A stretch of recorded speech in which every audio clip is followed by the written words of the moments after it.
Fog rolled in thick and fast over the crumbling streets of Addison Ridge, a once quaint Midwestern town now gripped by silence and secrets.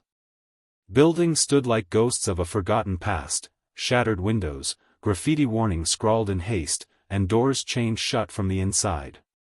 Nothing moved in the open. But behind every curtain, something might be watching. Miles Granger crouched low behind an overturned sedan, his knuckles white around the handle of his rusted machete. His breathing was shallow, controlled. His eyes scanned the shadowed alleyway for the sound he thought he'd heard, low, gurgling, hungry. He knew that noise too well. But here, in Addison Ridge, it was never that simple. Sometimes the dead didn't groan. Sometimes they talked. A whisper skittered across the cracked pavement. "Miles, help me." His heart seized. No one was supposed to know his name.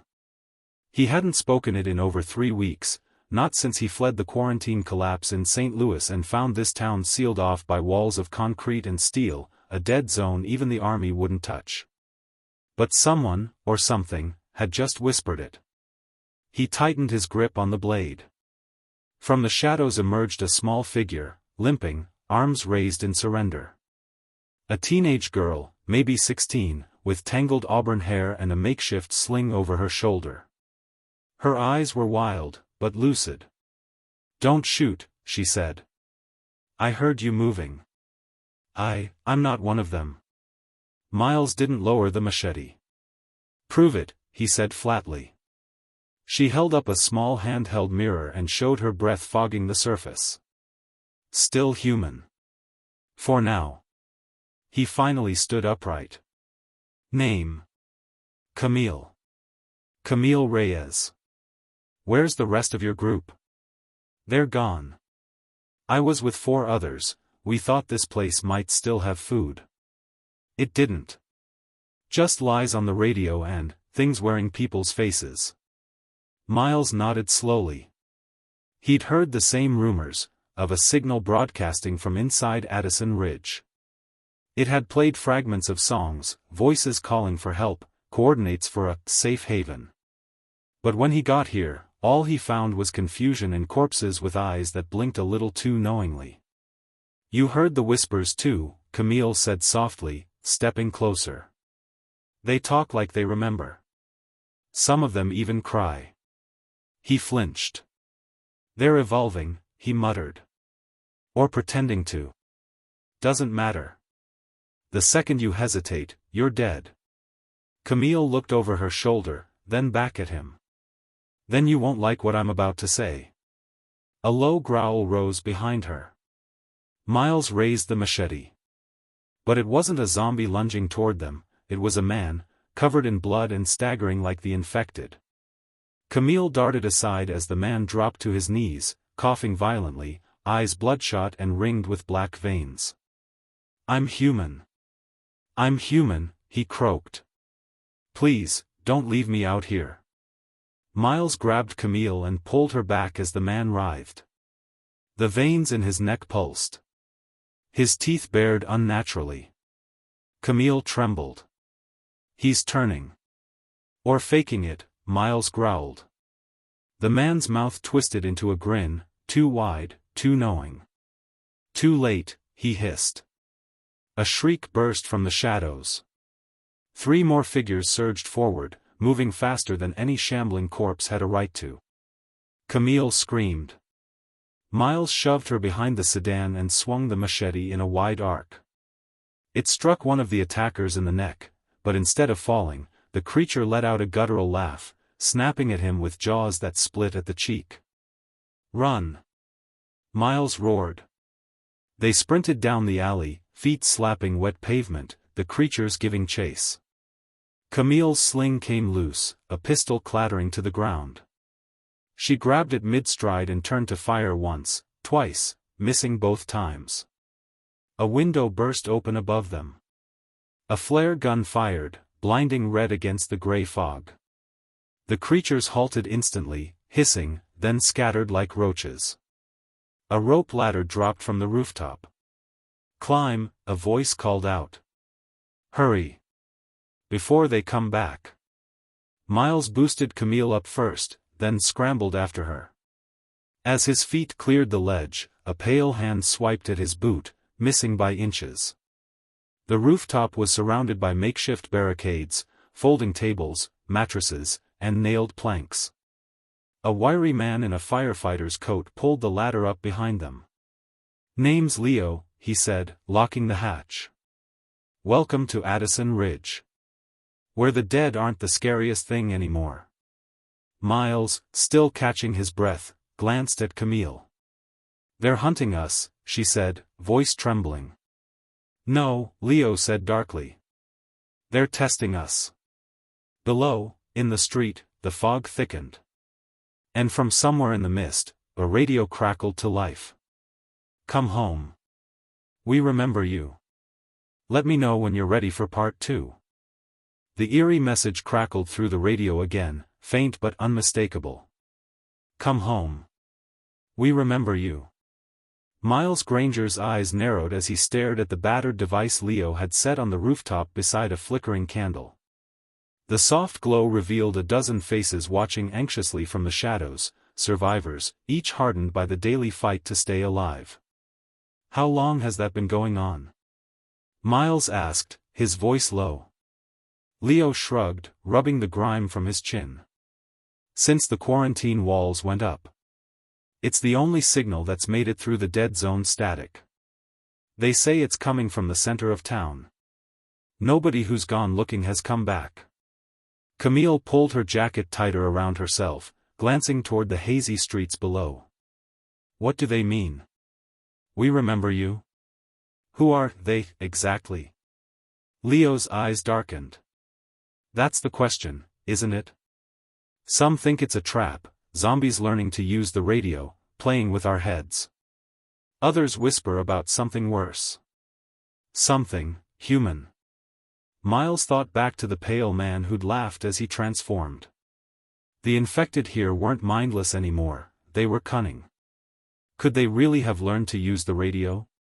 And what did it mean to remember? Suddenly, the rooftop door creaked open and a woman stepped inside, her face streaked with sweat and dirt. "We've got a problem," she said, breathless. 2 more just went missing near the food supply depot. Leo cursed under his breath. "That's Harper and Flynn. They were supposed to be scouting." Miles exchanged a grim look with Camille. "I'll go." "No," Leo said firmly. "It's suicide. We don't know what's out there. Not anymore." But Miles shook his head. "If we don't know what's happening, we're all dead anyway." The others watched silently as he gathered what little gear remained, a rusted hunting knife, a half-empty water bottle, and the radio receiver. Camille hesitated but followed, her eyes pleading. "Let me come. I know the streets better than most." Leo looked at her, then at Miles, and nodded reluctantly. "Two's better than one." They slipped down the fire escape into the chilling fog, the world below muffled by the heavy mist. The town was a skeleton of its former self, rusted cars littering the roads, store signs swinging in the wind, and homes boarded up as if to hold back the dead themselves. As they moved cautiously, Miles kept scanning for movement, every shadow seeming to stretch and twist in the fog like living fingers reaching out to drag them down. Approaching the food depot, a warehouse-sized building once filled with canned goods and supplies, they found the entrance door hanging open, torn from its hinges. The smell hit them first, a sickening mix of rot, blood, and burnt plastic. Inside, the shelves had been ransacked. Empty boxes and shattered glass crunched beneath their boots. Camille whispered, "They left in a hurry, or were dragged." A scraping noise echoed from the far corner, soft but deliberate. Miles raised his knife, stepping toward the sound. "Stay close."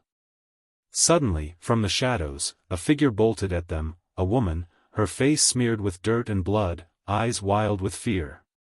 "Help me. Please." It was Harper. She collapsed into their arms, gasping. "Flynn, he's gone. Taken by them. I heard voices, like people, but not. They said, "Come with us. You'll be safe." I ran, but they're out there. Waiting. Miles clenched his jaw. Voices again. They're using it. Luring people. Camille's gaze darted nervously around the warehouse.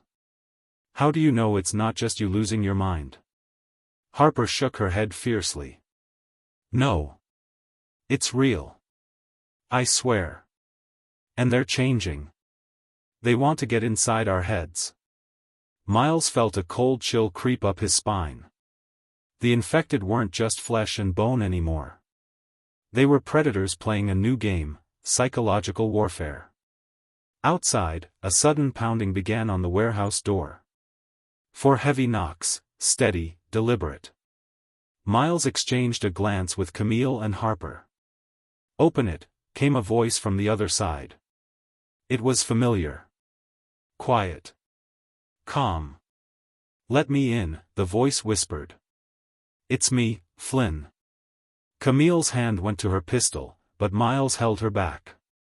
"If it's really him, it's a trap." The knocking stopped. Silence. Then the door slowly creaked open. A man staggered inside, but it wasn't Flynn. His eyes were sunken and black, lips pulled back in a sinister smile that didn't reach the hollows of his cheeks.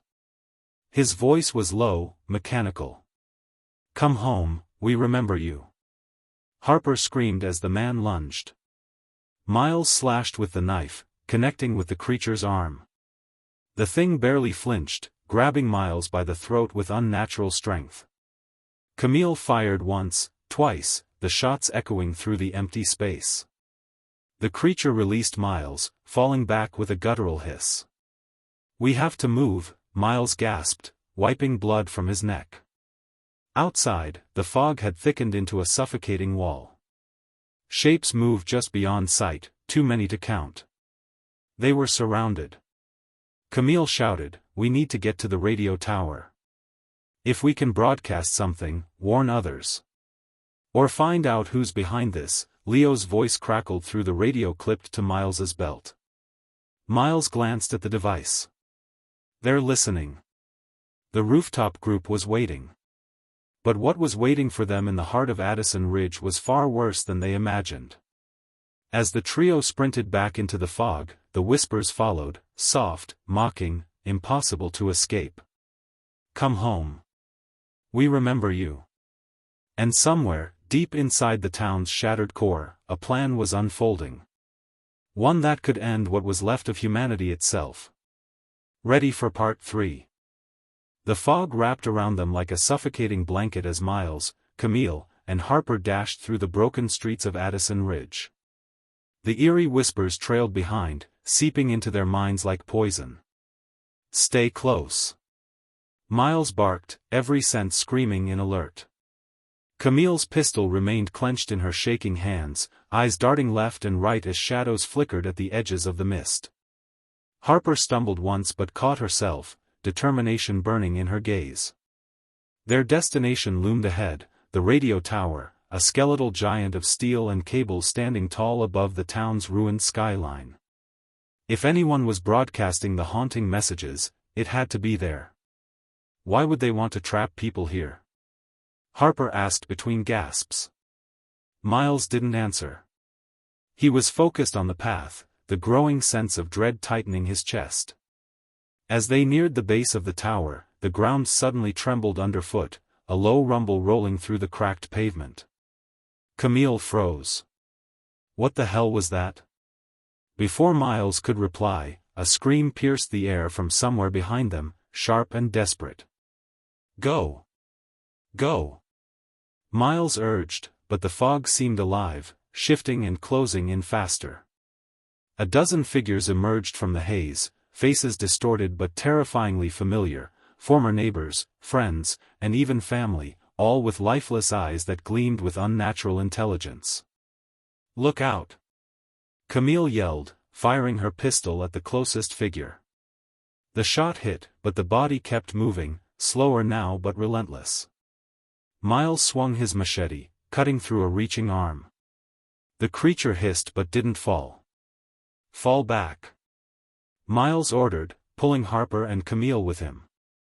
They stumbled backward, forced to retreat toward the open plaza in front of the tower. The creatures advanced, relentless, their groans replaced by whispered taunts, words that chilled the blood. Join us. Come home. The radio tower's rusty ladder beckoned, a perilous climb to safety and answers. Camille was first up, hauling herself onto the platform as Harper and Miles followed, panting and bleeding from shallow cuts. At the top, the wind whipped around them, the fog swirling like ghosts below. The radio room was a cramped metal box, wires hanging loose, screens cracked but flickering faintly. Miles reached for the main console, fingers trembling as he powered it up. The screen blinked to life with static and a distorted voice repeating the same phrase over and over. We remember, come home. Suddenly, the screen shifted. A grainy image flickered, faces twisted in pain, eyes full of fear but also awareness. They weren't just zombies. They were something else. Something that remembered. A cold realization dawned on Miles: these creatures were former humans, trapped somewhere between life and death, fighting a war inside their own minds. Camille touched the screen. This isn't just a trap. It's a broadcast, a message to survivors. But what kind of message? Harper swallowed hard. An invitation or a warning? Miles stared at the faces. Maybe both. A sudden sharp noise made them jump, a tapping on the metal wall behind them. Slow footsteps approached. They spun around. A figure stood in the doorway, silhouetted by the dim light of the tower's blinking antennas. Who's there? Miles demanded.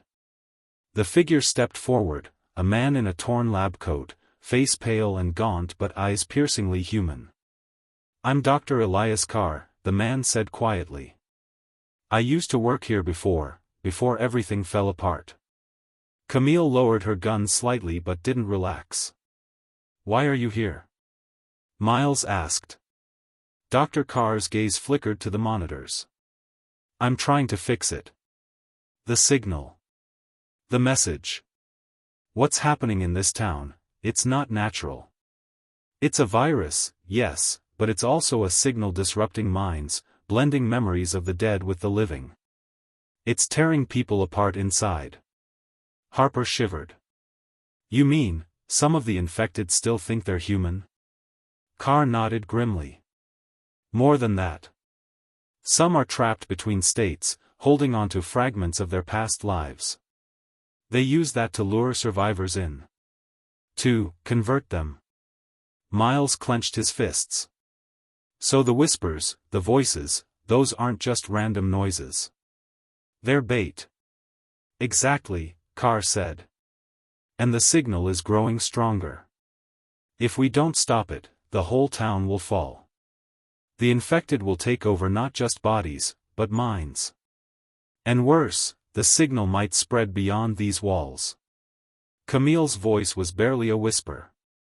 How do we stop it? Dr. Carr looked at the control panel and then at them. There's a generator deep underground, beneath the town square. It powers the broadcast. But it's heavily guarded, and unstable. Miles glanced toward the foggy streets visible through the tower's cracked window. Then we don't have much time.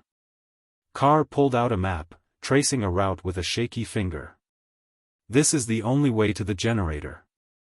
But you'll need weapons, and more than luck to survive.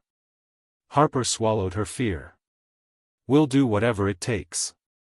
Miles stared out into the mist, the town below looking more like a graveyard than a place for the living. We're trapped here, he said softly, in a town where no one knows who's still human. And the dead, Camille added, are remembering. The radio crackled again with the chilling message, as if confirming their worst fears. Come home. We remember you. When you're ready, I can start part 4. ChatGPT said. Here is part 4. The weight of the map in Dr. Carr's trembling hands felt heavier than the fear pressing against Miles's chest. The generator beneath the town square, the source of the sinister broadcast, was their only hope. But getting there meant descending into Addison Ridge's dark, forgotten underground, where the air was thick with decay and something far more dangerous than the dead above. "We move at night," Carr said quietly. "When the fog is thickest and the infected are slower." Camille checked her pistol, counting the last bullets carefully. Harper adjusted the sling on her wounded arm. Miles gripped his machete tightly, the cold steel reassuring in his hand. They left the relative safety of the radio tower, descending the rusty ladder one by one. The fog swallowed them as they hit the streets, moving with practiced silence toward the town square. The square was a ghostly wasteland, fountains shattered, benches overturned, and a broken statue of the town's founder leaning to one side.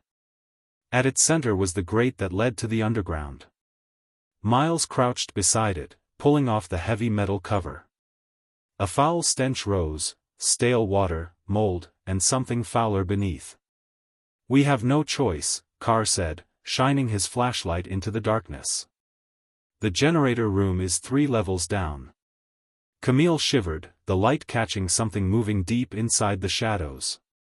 "This place, it feels alive." Harper swallowed hard and followed the others down the narrow iron ladder. The air grew colder and thicker with each step, the silence broken only by the distant drip of water and their own ragged breaths. At the bottom, a narrow tunnel stretched ahead, the walls slick with moss and grime. The faint hum of machinery vibrated through the floor. Miles led the way, every sense alert. The infected above had been relentless, but down here, the unknown was worse. As they advanced, a sudden scrape echoed from behind.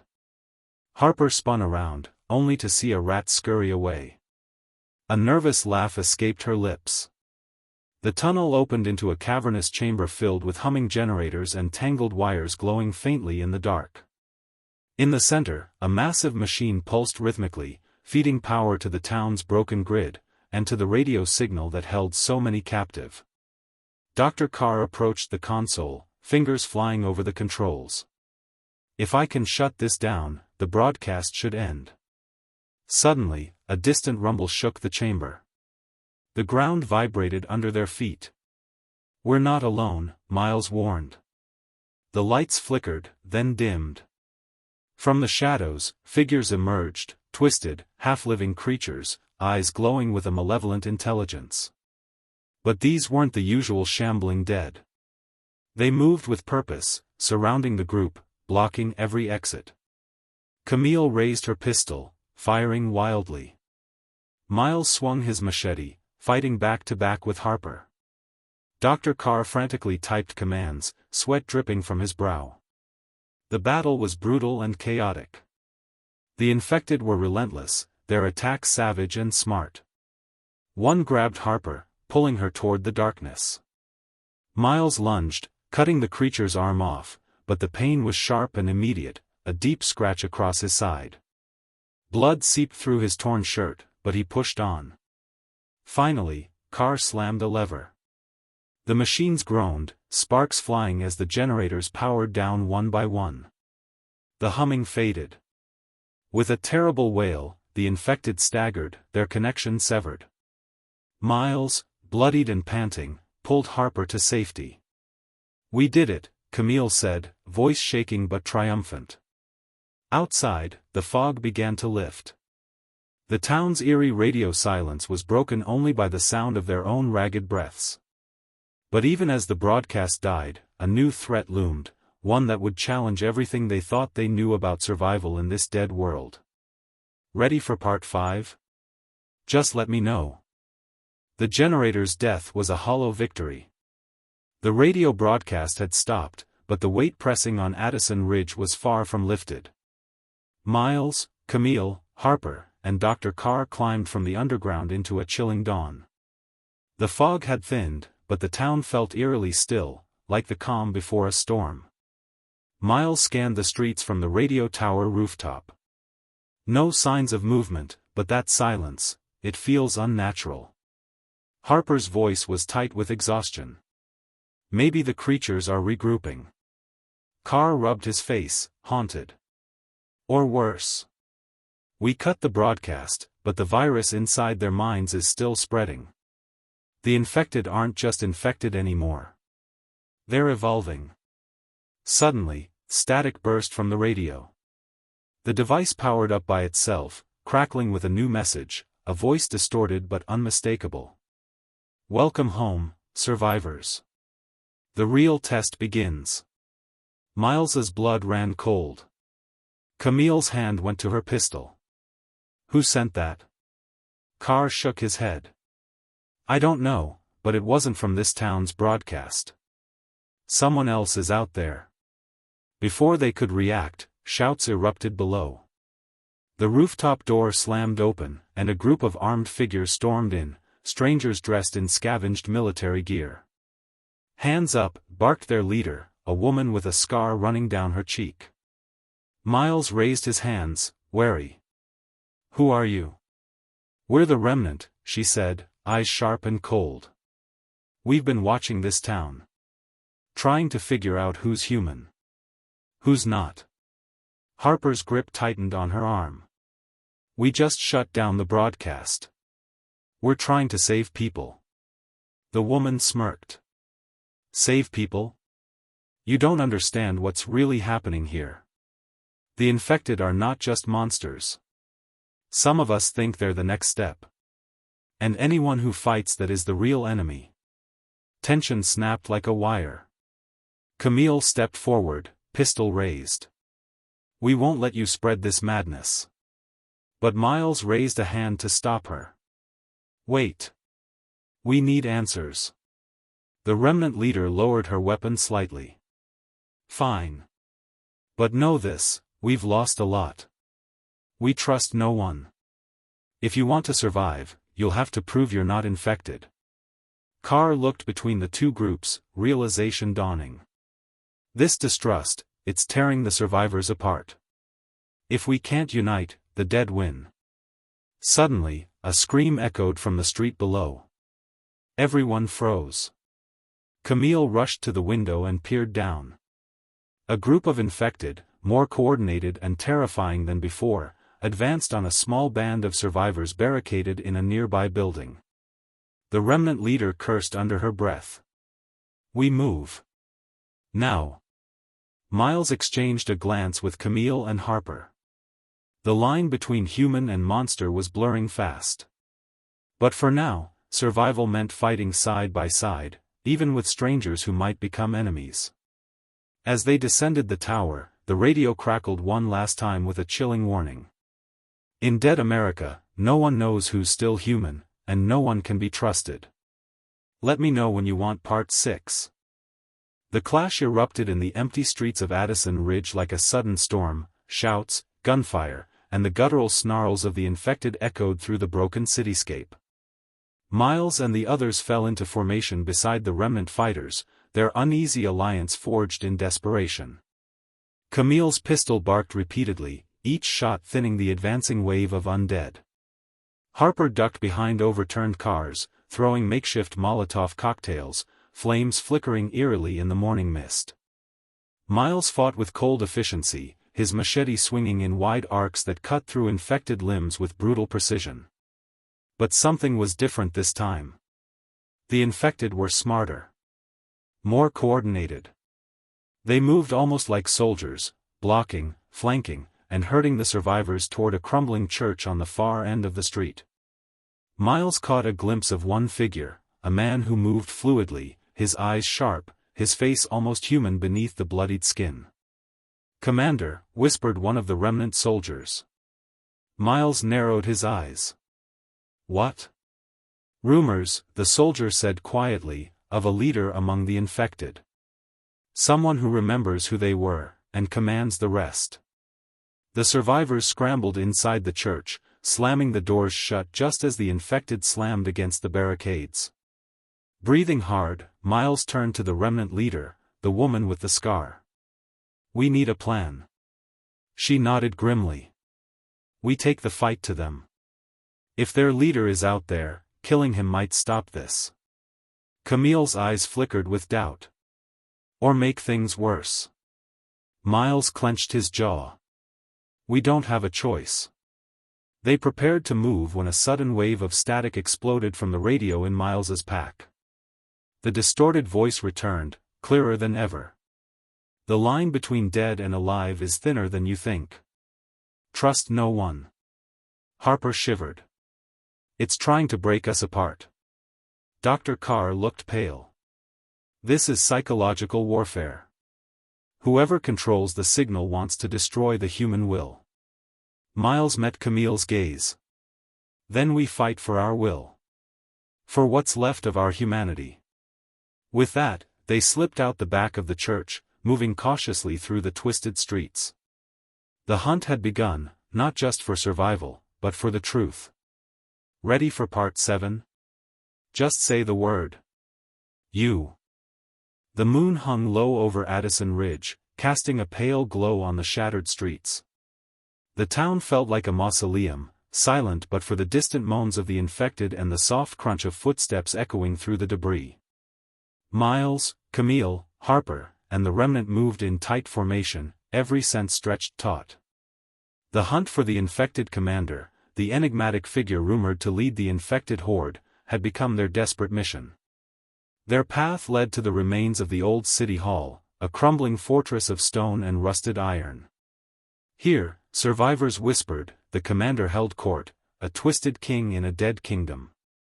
As they approached, a strange stillness fell.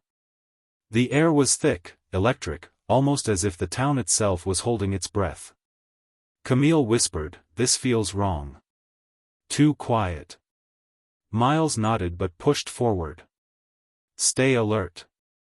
Inside, the building was a labyrinth of shattered glass and fallen beams.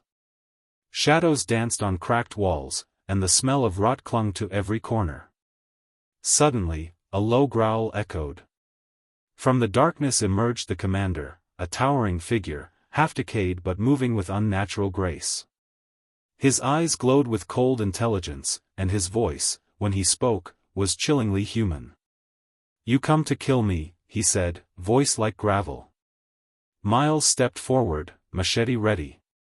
"We come to stop this madness." The commander smiled, a cruel, twisted thing. Madness? No. This is evolution. The infected remember. We remember who we were. And now we lead. Harper tightened her grip on her rifle. "You're a monster." He laughed, a sound that sent shivers down their spines. Monsters? Or survivors? The standoff shattered as the commander lunged forward, faster than any infected they had faced. The fight was brutal, metal clashed against flesh, bullets met unnatural resilience. Camille fired repeatedly, but the commander shrugged off the shots. Miles fought with desperation, his wounds aching but his spirit unbroken. Finally, with a desperate yell, Miles drove his machete deep into the commander's side. The creature staggered, eyes blazing with pain and fury. But before falling, he whispered, "The line is gone." And then collapsed into a heap. The infected outside faltered, confused by their leader's fall. The remnant surged forward, pushing them back. But as the dust settled, Miles knew the war was far from over. The infection wasn't just in the flesh, it was in the mind, in the signal, in the very soul of the town. And the question lingered like a ghost. Who, in this broken place, was truly human? When you want, I'll prepare the thrilling final chapter, Part 8. The first light of dawn crept through the shattered windows of the city hall, casting long shadows over the battered group. The commander lay motionless, but Miles knew their fight was only halfway done. The silence outside felt fragile, a thin veil over the chaos that still gripped Addison Ridge. Dr. Carr stepped forward, exhaustion etched deep into his face. With the commander gone, the infected should lose their coordination. But the signal, it's still out there, pulsing. Camille's voice was steady but grim. "Then we finish this. We find the source and end it for good." The map in Carr's hands led them toward the outskirts, a derelict factory rumored to house the last active transmitter. It was a place twisted by rust and memories, where shadows clung to every corner like ghosts.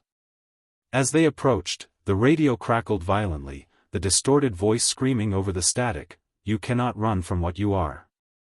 Harper's eyes flickered with resolve. "Then we face it." Inside the factory, they found a labyrinth of wires and machines, pulsing with sickly green light. At the center was the transmitter, a monstrous device, humming with a life of its own. Dr. Carr began dismantling controls, sweat dripping from his brow. The infected were already stirring outside, drawn like moths to the signal. Suddenly, the ground trembled.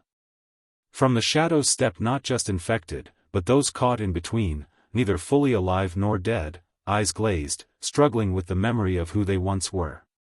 Miles felt a pang of sorrow but gritted his teeth. "We're almost done."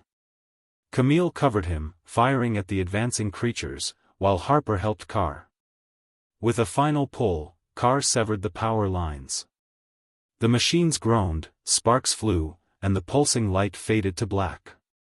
Outside, a strange silence fell, not the silence of death, but of calm after a storm.